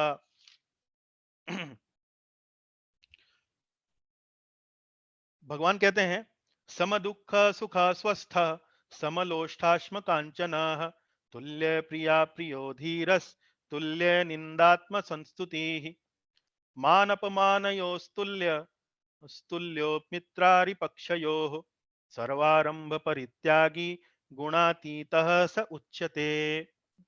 गुणातीतः स उच्यते, तो अंतिम पंक्ति क्या है, गुणातीतः स उच्यते। ऐसे व्यक्ति को गुणातीत कहा जाता है। किस व्यक्ति को गुणातीत कहा जाता है? पहले भगवान बता रहे हैं, सम दुख स्वस्था समलोष्ठाश्म कांचन तुल्य प्रिया प्रियो धीरा। इस प्रकार से अनेक अनेक विशेषणों द्वारा, अनेक अनेक विशेषणों द्वारा वो गुणातीत व्यक्ति के बारे में यहाँ पर विवरण दे रहे हैं। तो वो विवरण हम धीरे धीरे पढ़ेंगे। देखिए, सुख और दुख में समान, समा सुख दुख सुख, सुख दुख को एक समान मानता है। अब कल्पना कीजिए, जो व्यक्ति रजोगुणी होता है, रजोगुणी व्यक्ति का मूलतः स्वभाव कैसा होता है? स्वार्थ। मुझे मिल जाए, मेरा घर भर जाए, मैं प्रगति कर लूं, इस प्रकार का स्वार्थी स्वभाव उस व्यक्ति का होता है। तो जो व्यक्ति स्वार्थी होता है, जो व्यक्ति स्वार्थी होता है, वो व्यक्ति वास्तव में किसी को एक समान नहीं मानता है। किसी को जो जहां से उसकी जहां से उस व्यक्ति की स्वार्थ पूरा होगा, वो उसका फेवर करेगा। इस प्रकार से वो स्वार्थी बन जाता है। तो जो स्वार्थी व्यक्ति होता है वो सुख को तो अपनाता है लेकिन दुख से वो घृणा करता है। लेकिन गुणातीत व्यक्ति का स्वभाव कैसा होता है?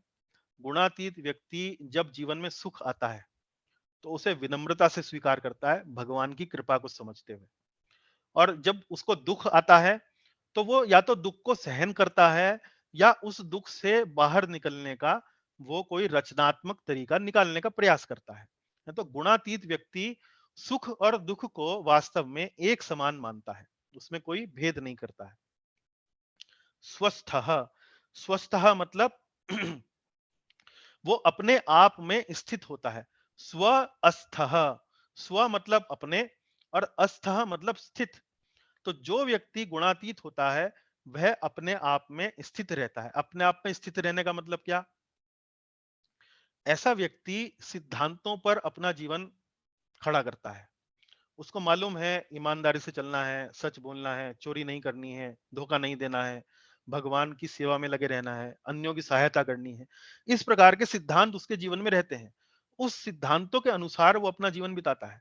लेकिन जो व्यक्ति रजोगुणी होता है या स्वार्थी होता है, जहां उसको भेंट मिलेगी, जहां उसका स्वार्थ सिद्ध होगा, वो अपने सिद्धांतों को भी दांव पर लगा देगा अपना स्वार्थ सिद्ध करने के लिए। तो गुणातीत व्यक्ति स्वस्थ अपने आप में स्थित होता है, मतलब अपने कर्तव्यों के प्रति वो बहुत निष्ठावान होता है, बहुत जागरूक होता है। अगला, समलोष्ठाश्म कांचन। सम सम का मतलब एक तरह से ही देखता है। लोष्ठ लोष्ठ मतलब मिट्टी का ढेला। अश्म अश्म मतलब पत्थर।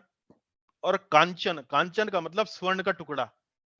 तो मिट्टी का टुकड़ा हो, अ, पत्थर का टुकड़ा हो या स्वर्ण का टुकड़ा हो, वो समान दृष्टि से ही देखता है। समान दृष्टि से मतलब ऐसा व्यक्ति अपनी आवश्यकता के अनुसार, जीवन में जो उसकी आवश्यकताएं हैं उनके अनुसार अपना जीवन व्यतीत करता है। ने?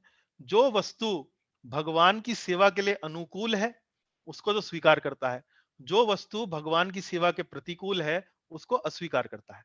तो चूंकि ये व्यक्ति सिद्धांतों पे चलने वाला होता है, गुणातीत व्यक्ति, तो ये उसका दृष्टिकोण रहता है। इसके विपरीत जो व्यक्ति स्वार्थी होता है, वो स्वार्थी व्यक्ति तो स्वर्ण को अपनाएगा, मिट्टी के ढेले को या पत्थर को थोड़ी अपनाएगा। है?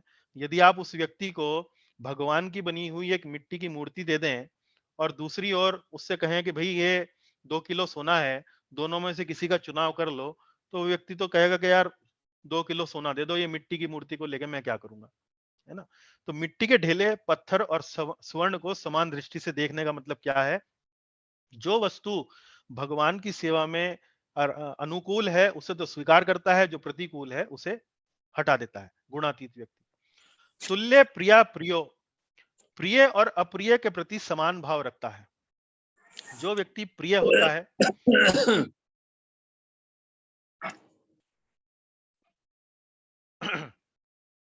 तो जो व्यक्ति प्रिय होता है या जो व्यक्ति अप्रिय होता है, उनके प्रति समान भावना रखता है। मान लीजिए कोई व्यक्ति प्रिय है उसको, और व्यक्ति प्रिय और अप्रिय का उसका तुलना क्या है होती है उसकी? जो व्यक्ति उसके कर्तव्य पालन में उसकी सहायता करता है वो उसका प्रिय बन जाता है, और जो व्यक्ति उसके कर्तव्य पालन के प्रति विरोध खड़ा करता है, वो उसका अप्रिय होता है। लेकिन ऐसे अप्रिय व्यक्ति के प्रति भी वो अप्रिय की भावना नहीं रखता है। वह प्रयत्न करता है कि वो अप्रिय व्यक्ति को भी एक प्रकार से मैं अपना प्रिय बनाने का प्रयास करूं। तो ये गुणातीत व्यक्ति का व्यवहार होता है, प्रिय और अप्रिय के प्रति समान व्यवहार रखता है। धीर धीर मतलब गुणों के आने पर, इस प्रकार के जो रजोगुण और तमोगुण के जो भाव हैं इनके आने पर वो अपनी धीर मतलब अपना धैर्य जो है वो नहीं खोता है। तुल्य निंदात्म संस्तुति, मान अपमानयो। निंदा और स्तुति है, प्रशंसा तथा बुराई में समान भाव। निंदा मतलब यदि कोई दूसरा व्यक्ति निंदा करे, कोई कोई व्यक्ति संस्तुति, स्तुति मतलब प्रशंसा करे, स्तुति का मतलब प्रशंसा। निंदा करेगा तो अपमान की भावना आएगी, स्तुति करेगा तो मान की भावना आएगी। है ना? तो निंदा और संस्तुति, इसका मतलब क्या? अ, जब कोई व्यक्ति उस ऐसे गुणातीत व्यक्ति की स्तुति करता है मतलब प्रशंसा करता है, तो ये व्यक्ति फूलता नहीं है। ये व्यक्ति ये नहीं सोचता है कि मैं बहुत महान हूँ इसलिए मेरी स्तुति कर रहा है। वो यही सोचता है कि भगवान की कृपा के कारण ही मैं कुछ छोटी-मोटी सेवा इन लोगों की कर पाया हूँ और इसीलिए मेरी स्तुति कर रही है। मैं आदर पूर्वक विनम्रता से जो ये कह रहे हैं मैं उसे स्वीकार करता हूँ और मैं इनका बड़ा धन्यवाद करता हूँ कि इस प्रकार वो मेरी प्रशंसा कर रहे हैं और भगवान का धन्यवाद करता है। और जब कोई निंदा करता है तो वो गहन विचार करता है। वो सोचता है कि मैं मेरी निंदा कर रहा है कि क्या वास्तव में मेरे अंदर कोई दोष है जिसे मैं दूर कर सकता हूं। तो ऐसा गुणातीत व्यक्ति अपनी निंदा से, अपने क्रिटिसिज्म से वो कुछ ना कुछ सीखने का प्रयास करता है। और यदि वो देखता है कि निंदा जो है वो बिना बात के हो रही है तो ऐसी निंदा से वो अपने आप को अलग कर लेता है। सर्वारंभ परित्यागी तुल्य मित्रारि पक्षयो। तुल्यो मित्र, मित्र और अरि, शत्रु और मित्र के साथ समान व्यवहार करता है। और इसको आप ऐसे ही देख सकते हैं, तुल्य प्रिया प्रियो। जैसे हमने तुल्य प्रिया प्रियो का बताया कि मित्र जो है, जो अनुकूल हैं भगवान की सेवा में, उसके लिए वो तो मित्र हो गया। लेकिन यदि कोई शत्रु है तो वो प्रयास करता है कि शत्रुता का भाव समाप्त हो और वो व्यक्ति जो मेरा शत्रु है वो भी धीरे धीरे मेरा मित्र बने। तो यही एक प्रकार से शत्रु और मित्र के साथ वह समान व्यवहार करता है। सर्वारंभ परित्यागी, सर्वारंभ परित्यागी का अर्थ क्या हुआ? सर्वारंभ परित्यागी, सर्वारंभ मतलब बहुत ज्यादा उग्र कर्म करना, बहुत ज्यादा एफर्ट करना, बहुत ज्यादा प्रयास करना। और ऐसा ऐसा कौन सबसे ज्यादा प्रयास करता है? जो रजोगुणी व्यक्ति होता है, जिसको अपने लिए जीवन में बहुत सम्मान चाहिए, बहुत उसको मान चाहिए, प्रतिष्ठा चाहिए, झूठी शान चाहिए, इस प्रकार से है। तो वो झूठी शान, मान, प्रतिष्ठा के लिए कोई कार्य नहीं करता है। वो तो मात्र भगवान की संतुष्टि के लिए कार्य करता है। तो इसे बोलते हैं सर्वारंभ परित्यागी, मतलब भौतिक कार्यों का परित्याग और भगवत कार्यों को स्वीकार करता है। तो ये देखिए, ये गुणातीत व्यक्ति के व्यवहार हैं, बाहरी लक्षण हैं। बाहरी लक्षण से मतलब जब सुख और दुख आए तो उसने कैसे रिएक्ट किया, जब उसे कोई प्रलोभन दिया गया, जब कोई उसके सामने वस्तु आई उसने कैसे रिएक्ट किया गया, शत्रु से कैसे व्यवहार करता है, प्रिय अप्रिय से कैसे व्यवहार करता है, मान हो जाए अपमान हो जाए तो कैसे व्यवहार करता है। तो ये वास्तव में बाहरी लक्षण उसका व्यवहार यहाँ बता रहे हैं। ये 24वां और 25वां, तो ये अर्जुन का जो प्रश्न था, जो दूसरा प्रश्न था कि उसके व्यवहार क्या है, यहाँ पर भगवान ने उसका अर्जुन को यहाँ पर उत्तर दिया है।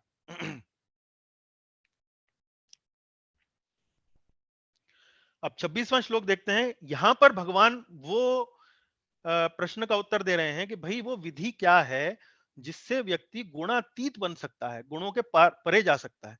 तो इसका उत्तर अभी तक हम देते आए हैं, लेकिन अब भगवान श्री कृष्ण के स्वयं श्लोक के माध्यम से आप सुनिए। यहाँ पर भगवान बोल रहे हैं, माम च यो अव्यभिचारेण भक्ति योगेन सेवते सगुणान समतीतेतान ब्रह्म भूयाय कल्पते।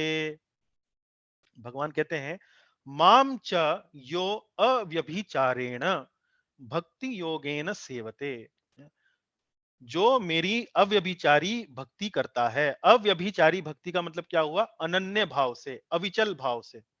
माम च यो अव्यभिचारेण भक्ति योगेन सेवते। देखिए, व्यभिचार शब्द जो है वो हिंदी में भी आता है और अक्सर वहां प्रयोग होता है कि जब एक स्त्री या एक पुरुष जो है वो अपनी पत्नी या अपने पति को छोड़कर किसी अन्य पत्नी या किसी अन्य महिला या पुरुष से संबंध बनाते हैं, उसे व्यभिचार कहा जाता है। तो यहाँ व्यभिचार का अर्थ जो है वो आप ऐसे समझ सकते हैं कि जब कोई व्यक्ति अविचल भाव से भक्ति में प्रवृत्त होता है। अविचल भाव से भक्ति में प्रवृत्त का मतलब क्या है? अन्य कोई मार्ग नहीं अपनाता है, अन्य किसी मार्ग के प्रति अपनी निष्ठा नहीं रखता है, पूरी निष्ठा, 100% निष्ठा भक्ति मार्ग में रखता है? तो भगवान कहते हैं, माम च यो अव्यभिचारेण भक्ति योगेन सेवते। ये अव्यभिचारिणी भक्ति जो है वो 13वें अध्याय में भी, जहां 8वें श्लोक से लेकर 12वें श्लोक तक जहां भगवान ज्ञान की जो बातें बताते हैं, ज्ञान की 20 बातें जो बताते हैं, वहां पर भी ये अव्यभिचारिणी भक्ति के बारे में भगवान जो है वो जो 16वीं आइटम है वहां पर बोलते हैं। तो देखिए, मई चा अनन्य योगेना भक्तिर अव्यभिचारिणी, ये 11वें श्लोक में, 13वें अध्याय के श्लोक में भी अव्यभिचारिणी भक्ति के बारे में भगवान ने बताया है। उसी चीज को यहाँ रिपीट किया गया है कि जो अविचल भाव से भक्ति में प्रवृत्त होता है उसका क्या होता है? सगुणान समतीत्यैतान, वह, स मतलब वह, गुणान गुणों को, समतीत्यैतान लांग सकता है। समतीत्यैतान अतीत मतलब गुणों के परे जा सकता है। जो अविचल भाव से भक्ति में प्रवृत्त होता है वह गुणों को लांग सकता है। ब्रह्म भूयाय कल्पते, और ब्रह्म के स्तर तक पहुंच जाता है। ब्रह्म के स्तर तक पहुंच जाने का मतलब क्या? काम, क्रोध, लोभ, मोह, मद, मत्सर्य, ये जितने भी विकार हैं, मतलब रजोगुण, तमोगुण, और किसी प्रकार की श्रेष्ठता का भाव सतोगुण के कारण जो उसके अंदर, व्यक्ति के अंदर आ जाता है, तो इन सभी गुणों को वो लांग जाता है और कहां पहुंच जाता है? ब्रह्म के स्तर पर पहुंच जाता है। ब्रह्म मतलब प्योर स्पिरिट। जैसे भगवान का स्वभाव है, भगवान का स्वभाव मतलब भगवान को ब्रह्म कहा गया है। ब्रह्म का मतलब यह है कि प्योर कॉन्शियसनेस, उसमें गुणों का कोई प्रभाव नहीं है, रजोगुण का, तमोगुण का, सतोगुण का कोई प्रभाव नहीं है। तो कैसे प्रक्रिया क्या बताई यहां पर? माम च यो अव्यभिचारिणा, अविचल भाव से भक्ति में प्रवृत्त होना। तो देखिए अब हम थोड़ा सा इस बात पर विचार करेंगे, भक्ति करने से हम गुणों को लांग कैसे सकते हैं? भक्ति करने से ये संभव कैसे है? तो मैं थोड़ा सा आपको समझाने का प्रयास करूंगा, ध्यान से सुनिएगा। कि देखिए, हमने अभी आरंभिक श्लोक में सुना कि हमें एक विशेष प्रकार का शरीर मिलता है, एक विशेष प्रकार का मन मिलता है, जिस पर अलग अलग गुणों का प्रभाव रहता है। तो अब मैं यहां पर एक आपको उपमा देना चाहूंगा। आप कल्पना कीजिए कि एक स्थान है जहां पर वर्षा हो रही है। जैसे जंगल में मिट्टी होती है, वहां पर वर्षा होती है। तो आप देखिए कि जब वो वर्षा होती है तो वर्षा का जो पानी जो एकत्रित होता है, तो अपना बाहर निकलने के लिए एक रास्ता बना देता है। और वो रास्ता जब अनेक बार जब वर्षा हो चुकी होती है तो वो रास्ते जो हैं लगभग लगभग उस मिट्टी पर अंकित हो जाते हैं। मतलब उस मिट्टी पर वो छोटे-छोटे मार्ग जो हैं, वो छोटी-छोटी नालियां जो हैं, वो बनने लगती हैं। तो जब वो नालियां बन जाती हैं और फिर वर्षा होती है, तो हम देखते हैं कि जब जल की निकासी होती है, तो उन्हीं जो पहले जो बनी हुई नालियां हैं, उन्हीं नालियों के माध्यम से वो जल की निकासी होती रहती है। तो इसी प्रकार से मनुष्य का स्वभाव भी है। मनुष्य का जो मन है, उसमें ये अलग-अलग प्रकार की नालियां बनी रहती हैं। उन नालियों का मतलब क्या है? कि जब किसी एक विशेष प्रकार का विचार हमारे मन में आता है, तो वो विचार जो हैं, वो नालियां जो हमारे मन में बनी हुई हैं, उन्हीं नालियों के माध्यम से वो बाहर प्रकट होता है। मतलब अगर कोई व्यक्ति रजोगुणी विचारों का है, उसके अंदर रजोगुणी विचार आ रहे हैं, तो वो एक प्रकार का व्यवहार वो करता है। तो उसका व्यवहार जो है निश्चित है। तो इसी तरीके से जब हम भक्ति करते हैं, भक्ति करने का मतलब क्या है? जब हम भगवान की सेवा करते हैं, हैं? जब हम शास्त्रों को पढ़ते हैं, जब हम भक्तों की संगति करते हैं, तो क्या होता है? हमारे मन के अंदर, हमारे मनस के अंदर जो पहले जो पुरानी-पुरानी जो नालियाँ बनी हुई हैं, जिसे हम कह देते हैं हमारा स्वभाव बन चुका है, उन नालियों के साथ-साथ अब कुछ नई नालियाँ भी बनना आरंभ कर देती हैं। नए प्रकार की नालियाँ बनने लगती हैं। और पुराने प्रकार की जो नालियां हैं, जो पुराने संस्कार हमारे हमारे पूर्व जन्म के, हमारे इस जन्म में जो स्वीकार हमने किए हैं, वो जो संस्कार हैं, वो जो नालियां बनी हुई हैं, वो कमजोर पड़ने लगती हैं। तो नई नालियां बनने लगती हैं और पुरानी नालियां जो हैं वो कमजोर पड़ने लगती हैं। तो इस तरीके से जब हम भक्ति करते हैं, भक्ति में क्या क्या करते हैं हम लोग? भक्ति में हम वास्तव में दो कार्य करते हैं। भक्ति में हम सबसे पहले तो कुछ ना कुछ भगवान की सेवा करते हैं, या कोई ना कोई कार्य करते हैं। जैसे भगवान की आरती करेंगे, भगवान की कथा सुनेंगे, भगवान के बारे में कुछ पढ़ेंगे, इत्यादि इत्यादि अलग अलग कार्य करते हैं। और दूसरा क्या करते हैं? दूसरा, हम ये जानते हैं कि वास्तव में भगवान ही हमारे स्वामी हैं। हमें ये सेवा जो करनी है वो किसके लिए करनी है? भगवान के लिए करनी है। तो इससे क्या होता है? इससे एक तो हमारे जड़ता खत्म होती है। जड़ता कहां से आती है? जड़ता आती है तमोगुण से। तमोगुण में आपने पढ़ा, जड़ता उसका एक स्वभाव है। व्यक्ति ये समझ नहीं पाता है कि सही गलत क्या है और जड़ बना रहता है, ना कुछ करता है ना कुछ धरता है, बिल्कुल बिल्कुल एकदम डल हो जाता है। तो भक्ति में प्रेरणा मिलती है सेवा करने की, भगवान के लिए कुछ ना कुछ करो। तो भक्ति जो है इस प्रकार से तमोगुण को समाप्त करती है। तमोगुण में नालियां किस तरह की बनी हुई हैं? जड़, कुछ नहीं करना है। लेकिन जब भक्ति करने लगता है व्यक्ति, धीरे धीरे छोटा छोटा थोड़ा थोड़ा स्वभाव करता है, थोड़ा थोड़ा प्रयास करता है, तो नई नालियां क्रिएट होती हैं। तो इस प्रकार से तमोगुण का विनाश होता है। रजोगुण का विनाश कैसे होता है? जब हम भक्ति करते हैं, शास्त्र पढ़ते हैं, तो बार बार हमें यह समझाया जाता है कि भगवान हमारे स्वामी हैं, सब कुछ भगवान ने बनाया है, जीव जो है भगवान का दास है। तो ये भावना हमारे अंदर प्रबल होने लगती है कि हम अपने स्वार्थ के लिए अपना जीवन ना बिताएं, हम भगवान की सेवा में अपना जीवन बिताएं, हम भगवान के भक्तों की सेवा में अपना जीवन बिताएं। तो एक प्रकार से स्वार्थ की बजाय निस्वार्थ भक्त व्यक्ति का स्वभाव बनने लगता है। तो रजोगुण की वजह से जो स्वार्थ की नालियां जो हमारे मन पर बनी हुई हैं, उनकी बजाय अब निस्वार्थ भावना की सेवा की नालियां जो हैं वो बनने लगती हैं और हम भगवान की और भगवान के भक्तों की सेवा करने लगते हैं। और सत्व, सत्व को कैसे उलांघता है? सत्व में समस्या क्या थी? सत्व कैसे बांधता है? सत्व में बंधन आता है जब जीव ये सोचने लगता है कि मैं तो अन्यों के मुकाबले श्रेष्ठ हूं, मैं अपने जीवन में इतना ज्ञानवान हूं, इतना अच्छा कार्य कर रहा हूं, मैं तो अन्य के मुकाबले श्रेष्ठ हूं। लेकिन जब हम भक्ति करते हैं तो हम ये जानते हैं कि वास्तव में स्वामी कौन है? वास्तव में स्वामी भगवान है। सबसे श्रेष्ठ यदि कोई व्यक्ति है तो वो भगवान है। तो इस प्रकार से सतोगुणी व्यक्ति के मन में भी, जिसके मन में श्रेष्ठता का, अहंकार का भाव रहता है, वो भी भगवान की सेवा करने पर, भगवान की श्रेष्ठता को समझने पर वह अहंकार का भाव भी चला जाता है। तो इस प्रकार से है, माम चा यो व्यभिचारेण भक्ति योगेन सेवते स गुणान समतीत्येतान ब्रह्म भूयाय कल्पते। इस प्रकार से भक्ति करते करते वह गुणों को धीरे धीरे, स्लोली स्लोली वो उनको पार कर जाता है और पार करके वो क्या होता है? ब्रह्म भूयाय कल्पते, वो ब्रह्म की स्थिति में स्थित हो जाता है। ब्रह्म की स्थिति में स्थित होने का मतलब उसके पास अभी कोई भौतिक कल्मश नहीं रह जाता है। तो देखिए यहाँ पर समय का अभाव है, इसलिए मैं थोड़ा जल्दी पढ़ाऊंगा आपको ये। यदि कोई भगवान जैसे दिव्य स्तर पर स्थित नहीं है तो वह भगवान की सेवा नहीं कर सकता। उदाहरण, राजा का निजी सहायक बनने के लिए कुछ योग्यताएं आवश्यक हैं। इस तरह भगवत सेवा के लिए योग्यता यह है कि ब्रह्म बना जाए या भौतिक कल्मश से मुक्त हुआ जाए। अर्थात जब हम भगवान की सेवा करते हैं तो हमें उसके लिए कोई ना कोई क्वालिफिकेशन चाहिए भगवान तक पहुंचने के लिए। है, जैसे राजा की सेवा करने के लिए जो नौकर नियुक्त होता है, उसके अंदर कुछ गुण देखे जाते हैं, कुछ क्वालिटी देखी जाती हैं।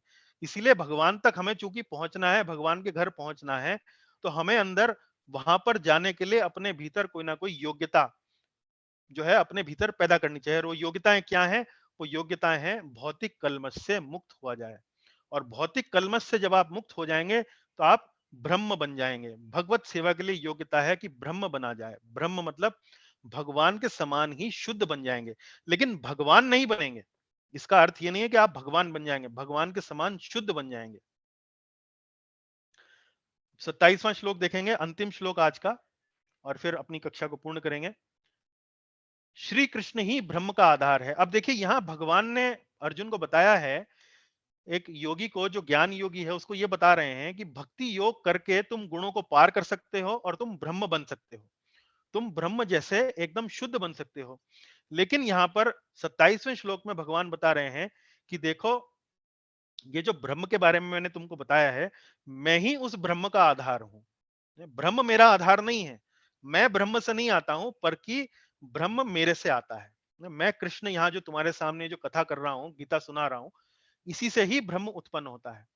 उसके बारे में 27वें श्लोक में अर्जुन को बोलते हैं, ब्रह्मणो ही प्रतिष्ठा हम अमृतस्याव्ययस्य च शाश्वतस्य च धर्मस्य सुखस्य एकांतिकस्य च। तो भगवान कह रहे हैं ब्रह्मणो ही प्रतिष्ठा हम। तो प्रतिष्ठा शब्द का अर्थ होता है प्रेस्टीज, नाम होना, यश होना। पर प्रतिष्ठा शब्द का संस्कृत में एक अर्थ और है। प्रतिष्ठा शब्द का संस्कृत में दूसरा अर्थ है आधार। तो भगवान कह रहे हैं ब्रह्मणो ही प्रतिष्ठा हम, उस निराकार ब्रह्म का आश्रय मैं ही हूं, उसका आधार, उसका बेसिस वो मैं ही हूं। है। और ये ब्रह्म कौन है? जो अमर्त्य है, अविनाशी है, अमृतस्य अव्ययस्य च। अमृतस्य मतलब अमर्त्य है, वो शाश्वत है। अव्ययस्य, अव्ययस्य मतलब उसका विनाश नहीं होता है, अविनाशी है, शाश्वत है। च धर्मस्य सुखस्य कांतिकस्य च, और चरम सुख का स्वाभाविक पद है। तो भगवान श्री कृष्ण इस श्लोक के माध्यम से बता रहे हैं कि जो ज्ञान योगी ब्रह्म को प्राप्त करना चाहता है, तो वास्तव में वो ये समझ ले कि वास्तव में ब्रह्म का आधार मैं ही हूं, मेरा आधार ब्रह्म नहीं है। मैं ब्रह्म से नहीं आता हूं, ब्रह्म मुझसे आता है। और यही बात इस चित्र के माध्यम से समझाने का प्रयास किया जा रहा है। तो ब्रह्म क्या है? ब्रह्म ज्योति, जो भगवान के शरीर से जो कांति निकलती है उसे ब्रह्म कहते हैं, उसे ब्रह्म ज्योति कहते हैं। तो ये भगवान श्री कृष्ण दिखाए गए हैं। और भगवान श्री कृष्ण के शरीर से ये प्रकाश पुंज जो निकल रहा है, ये ब्रह्म है, ये शुद्ध है, एकदम गुणों के परे है, गुणातीत है। तो भगवान कह रहे हैं ब्रह्मणो ही प्रतिष्ठा हम, इस ब्रह्म का आधार मैं ही हूं। और ये ब्रह्म अमर्त्य है, अविनाशी है, और चरम सुख का स्वाभाविक पद है। तो ब्रह्म को प्राप्त करते पर ही हमारी यात्रा जो है वो रुकना नहीं चाहिए। हमें गुणों से पहले ऊपर उठना चाहिए, ब्रह्म के स्तर पर पहुंचना चाहिए, अपने आप को सभी गंदगियों से, कल्मशों से मुक्त करना चाहिए। लेकिन वहीं तक सीमित ना रखें अपने आप को, भगवान की भक्ति करें, और भगवान की भक्ति करके आप वैकुंठ लोक भगवान के चरणों में आप वहां पर स्थान प्राप्त करें। तो यही बात प्रभुपाद जी ने अपने तात्पर्य में कही है। प्रभुपाद जी अपने तात्पर्य में इस पूरे 14वें अध्याय को समेटते हुए कहते हैं कि जीव जो है वास्तव में तीनों गुणों से परे होता है, लेकिन प्रकृति के संसर्ग से अपने आप को इन तीनों गुणों से बांध लेता है। लेकिन भक्ति में प्रवृत्त होने के बाद वह दिव्य पद को प्राप्त करता है, और उसमें प्रकृति को वश में करने की जो इच्छा होती है वह दूर हो जाती है। अतएव भक्तों की संगति करके, भक्ति की 9 विधियों का पालन करके, श्रवण कीर्तन स्मरण आदि का अभ्यास करके हम इन तीनों गुणों से पार जा सकते हैं, भगवान के चरणों तक पहुंच सकते हैं। और भक्ति कैसे करनी चाहिए उसका भी प्रभुपाद जी अपने तात्पर्य में बड़े अंतिम पैराग्राफ में ये सब बातें बताते हैं। कहते हैं भक्ति करना अत्यंत सरल है। मनुष्य को चाहिए कि भगवान की सेवा में लगे, भगवान को भोजन जो भी खाए उसको पहले भगवान को अर्पित करे और उनका उच्चिष्ट खाए, भगवान के चरण कमलों में चढ़ाए गए पुष्पों की सुगंध को सूंघे, भगवान की जो लीला स्थलियां हैं, जो तीर्थ स्थल हैं, उनका दर्शन करे, भगवान के विभिन्न कार्यकलापों और उनके भक्तों के साथ जो उनके प्रेम विनय के संबंध हैं उनके बारे में पढ़े, सदा हरे कृष्ण महामंत्र की दिव्य ध्वनि का कीर्तन करे, भगवान तथा उनके भक्तों के आविर्भाव तथा तिरोधान मनाने वाले दिनों में उपवास करे। तो भक्ति करने का जो अलग अलग जो क्रियाकलाप हैं उनके बारे में एक बड़ी लंबी चौड़ी लिस्ट प्रभुपाद जी ने अपने यहाँ इस तात्पर्य में दी है। और इसी के साथ आज हम अपना ये 27वां श्लोक के साथ 14वें अध्याय पर अपनी चर्चा को पूर्ण करते हैं। इस स्लाइड में एक सूत्र शब्द दिया गया है, ट्रैप। ट्रैप का मतलब है जिसे कहते हैं बंधन, ट्रैप। तो उसके माध्यम से आप इस पूरे के पूरे अध्याय को आप याद रख सकते हैं। टी का अर्थ है 3 मोड्स, 3 गुण। आर का मतलब है गुणों के बीच में जो आपस में जो प्रतिद्वंदता चलती है, कंपटीशन चलता है, रेस फॉर प्रोमिनेंस। ए का मतलब है एक्शन इन द मोड्स, मतलब अलग अलग जो गुण हैं वो कैसे कार्य करते हैं। और पी का मतलब है प्योर लाइफ, मतलब गुणों के पार जाकर ब्रह्म में कैसे स्थित हो, वो 19वें से लेकर 27वें श्लोक में आज जिसकी हमने चर्चा करी उसके बारे में बताया गया है। तो ये है ट्रैप शब्द के माध्यम से आप 14वें अध्याय को पूरी तरह से स्मरण कर सकते हैं। इसी के साथ श्रीमद् भगवत गीता की जय, शिला प्रभुपाद की जय। आपका प्रश्न कोई टिप्पणी हो उसका बहुत बहुत स्वागत है। धन्यवाद।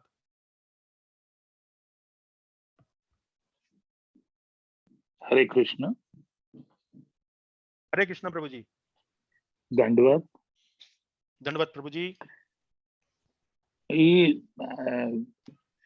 वैसे तो आपका हमेशा एक जो जितना भी आपका कक्षा में हम आते हैं, कुछ ना कुछ ज्ञान लेकर जाते हैं और जी। कभी-कभी कन्फ्यूज़न हो जाता है। अभी हाँ जी। देखिए 27वें श्लोक में हम ब्रह्म को हुँ, निराकार बोल दिया और हम डीटी में बिलीव करते हैं, हम आकार में हुँ, बिलीव करते हैं। अभी हुँ। क्या करें बोलो? निराकार को माने नहीं, या आकार वाले को मैंने माने? आपको मैंने आपको पिछली बार भी इस बात पर उत्तर दिया था। जी, देखिए, जी, हम गुरुजी। साकार और निराकार दोनों को मानते हैं। जी, गुरुजी। साकार और निराकार दोनों को मानते हैं। देखिए, यहाँ पर जी, क्या गुरु दिया गया है, ब्रह्मणो ही प्रतिष्ठाहम्, मैं ही उस निराकार ब्रह्म का आश्रय का हूँ। अच्छा, तो जी। मैं किसका आश्रय हूँ? निराकार ब्रह्म का। जी, गुरुजी। जो जिस बात का हम खंडन करते हैं, वो खंडन ये है कि निराकार से साकार नहीं आता है, साकार से निराकार साकार आता है। सुनि। जी, गुरुजी, सत्य यही यही चीज़ जो है उस स्लाइड में जो चित्र मैंने आपको दिखाया, उसमें जी, भगवान गुरुजी। श्री कृष्ण का चित्र दिखाया गया है, वो है साकार। जी, जी, गुरुजी। और भगवान श्री कृष्ण के शरीर का जो तेज है, जो उनकी जो कांति है, प्रकाश जो उनकी प्रभा है, प्रभा। वो जो जी, गुरुजी। प्रकाश है, वो है निराकार ब्रह्म। जी, गुरुजी। तो निराकार ब्रह्म भी सत्य है और साकार श्री कृष्ण भी सत्य हैं।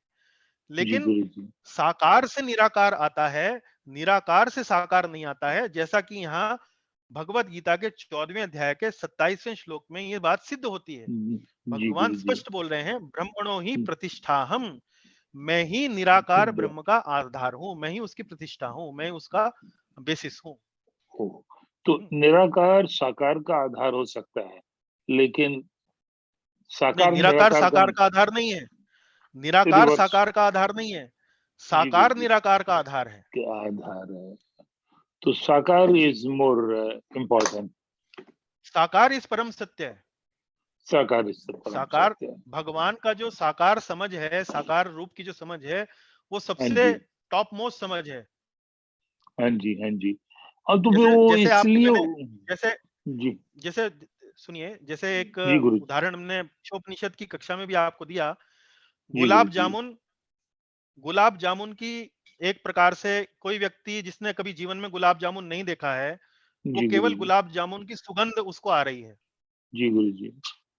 है ना? गुलाब जामुन की हाँ जी। केवल उसको सुगंध आ रही है, उसने जी, गुलाब जामुन गुरुजी। नहीं देखा है, तो वो भी गुलाब जामुन को जानता है। जी, गुलाब जामुन की गुरुजी। थोड़ी समझ उसको भी है, क्योंकि वो सुगंध को समझता है, जी, गुरुजी। बराबर है ना? हाँ दूसरे जी। व्यक्ति ने गुलाब जामुन की चित्र को देखा है, उसको जी, देखा है कि गुरुजी। ये भूरे रंग का होता है, गोल होता है? जी, गुरुजी। वो भी गुलाब जामुन को जानता है। अब गुलाब जामुन को वो पहले व्यक्ति से थोड़ा ज़्यादा जानता है। पहला व्यक्ति तो केवल अई सुगंध जानता है। सुगंध जानता था। दूसरा व्यक्ति उसका रंग, रूप, आकार जानता जी, गुरुजी। है ना? लेकिन हुँ, तीसरा व्यक्ति उसने क्या गुलाब जामुन खा स्वाद रखा है। स्वाद उसने गुलाब जामुन को खा भी रखा है, चख रखा है।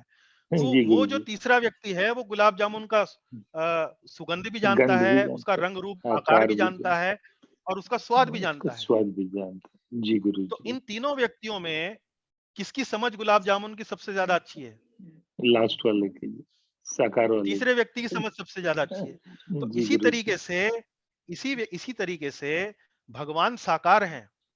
भगवान जी, गुरुजी। परमात्मा के रूप में भी हमारे हृदयों में विद्यमान हैं जी, और गुरुजी। भगवान जो हैं वो ब्रह्म के रूप में पूरे जगत में फैले हुए हैं। जी, तो गुरुजी। जो व्यक्ति सिर्फ इतना जानता है कि भगवान पूरे जगत में फैले हुए हैं, वो है जी, पहला गुरुजी। व्यक्ति, जिसे सिर्फ गुलाब जामुन की सुगंध मालूम है। ठीक है जी। दूसरा व्यक्ति जिसने गुलाब जामुन का रंग, रूप, आकार दे सुगंध रखा है, वो ऐसा है जो ये जानता है कि भगवान सारे जगत में फैले हुए नहीं हैं, वास्तव जी, में गुरु भगवान हर जीव के भीतर में भी विद्यमान है।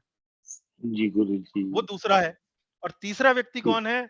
वो व्यक्ति है जो भगवान श्री कृष्ण को जानता है। वो ये जानता है जी, कि गुरुजी। भगवान श्री कृष्ण से ही परमात्मा आते हैं और भगवान श्री कृष्ण से ही ब्रह्म आता है। जी, वो गुरुजी। वो वो तीसरा व्यक्ति है। तो साकार नाम जो है वो परमात्मा का भी आधार है, साकार जो है वो ब्रह्म का भी आधार है। और ब्रह्म निराकार है। और ब्रह्म निराकार है। जी, ब्रह्म का गुरुजी। कोई आकार नहीं है। जी, लेकिन गुरुजी। तीनों ही आध्यात्मिक हैं, तीनों ही शुद्ध हैं, जी, तीनों ही गुरुजी। शुद्ध हैं। हाँ। जी, गुरुजी। लेकिन हर स्तर पर जैसे-जैसे आप भगवान को जानते हैं, हर जी, स्तर पर भगवान को समझने का अलग-अलग प्रभाव होता है। तो ब्रह्म जी के गुरु स्तर जी, पर जब आप जानते हैं तो वास्तव में भौतिक जो आपके जो दोष हैं वो खत्म हो चुके होते हैं। सब खत्म हो लेकिन गया। जी उस गुरु, स्तर पर सत्य। भौतिक भौतिक जगत में पुनः वापस गिरने की संभावना बनी रहती है। हाँ, ये बात उसके ऊपर भी है, उसके ऊपर भी है। है। उसके जी ऊपर गुरु जी, परमात्मा की अनुभूति है, उसके ऊपर भगवान की अनुभूति है। और भक्ति में जी, व्यक्ति जो है वो निराकार में इंटरेस्टेड नहीं रहता है। भक्ति में तो व्यक्ति भगवान की सेवा में इंटरेस्टेड रहता है, साकार में उसके साकार में इंटरेस्टेड उसमें रहता है। बिल्कुल ठीक है जी, क्योंकि उसके बिना हाँ जी, भक्ति का माध्यम नहीं कोई बनता ना। नहीं, तो नहीं है। हाँ जी, हाँ जी, thank you Guru ji, thank you. भाई क्या हाँ करें, जी। बस वो बार-बार उसमें फँस जाते कोई हैं, बात इसलिए नहीं। बार-बार आपको तंग हाँ, करता हूँ। जी। नहीं, नहीं, हाँ तंग नहीं कर हाँ रहे हैं जी। आप, अच्छा प्रश्न पूछ रहे हैं, अन्य लोगों को भी लाभ होगा। पर अन्य जी लोगों का गुरु भी जी। कोई और प्रश्न है आज की कक्षा को लेकर? मैं एक बार और लोगों से भी थैंक यू पूछ गुरु लूँ। जी। हाँ जी, थैंक यू गुरु हाँ जी। जी। हुँ, क्या अन्य भक्तों का भी कोई प्रश्न है, कोई टिप्पणी है?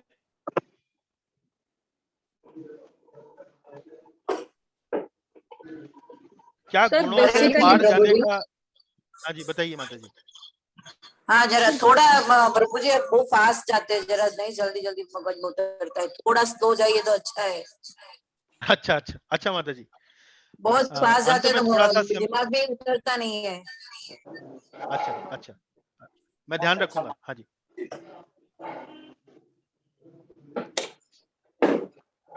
चलिए, और कोई आपका कोई डाउट है, कोई क्वेश्चन है, कोई आप बताना चाहेंगे, कुछ बोलना चाहेंगे?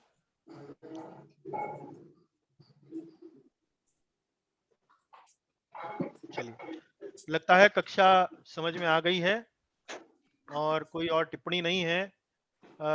शिवन प्रभु थम्स अप दिखा रहे हैं, तो लगता है कि अच्छा उनको समझ में आया है। बहुत-बहुत धन्यवाद। किसी वजह से समझ में नहीं भी आ पाया है तो पुनः रिकॉर्डिंग देखिए। आपका शिक्षक, आपका सेवक जो है 24 घंटा अवेलेबल है, कभी भी प्रश्न पूछिए। और इसी के साथ हम इस सभा को समाप्त करेंगे। अगली सभा में 13वें अध्याय की जो प्रश्नोत्तरी है उसको आप पुनः उसमें भाग लें, उसमें अधिक से अधिक अपने प्रश्नों का उन प्रश्नों का उत्तर लिखें, अपनी समझ को और गहरा बनाएं। तो अगले कक्षा में हम 13वें अध्याय की जो क्विज है, प्रश्नोत्तरी है, उस पर अपनी चर्चा को आगे बढ़ाएंगे। इसी के साथ बहुत बहुत धन्यवाद। हरे कृष्ण। हरे हरे कृष्ण कृष्ण प्रभु जी, हरे हरे कृष्ण कृष्ण प्रभु जी। हरे हरे कृष्ण कृष्ण प्रभु जी, हरे थैंक कृष्ण यू। प्रभु जी हरे हरे कृष्ण कृष्ण हरे अनुराग जी। कृष्ण प्रभु जी, हरे हरे कृष्ण कृष्ण प्रभु जी। जी हरे कृष्णा। कृष्ण प्रभु हरे जी कृष्ण जी, कृष्ण, धन्यवाद। हरे कृष्ण हरे प्रभु जी कृष्ण। हरे हरे कृष्ण कृष्णा। रविंद्र हरे प्रभु जी, कृष्ण प्रभु जी, धन्यवाद। हरे कृष्णा पूर्णिमा माता जी, धन्यवाद। हरे कृष्ण हरे कृष्ण प्रभु जी। कृष्णा। हरे कृष्णा जी, हरे कृष्णा। हरे कृष्ण।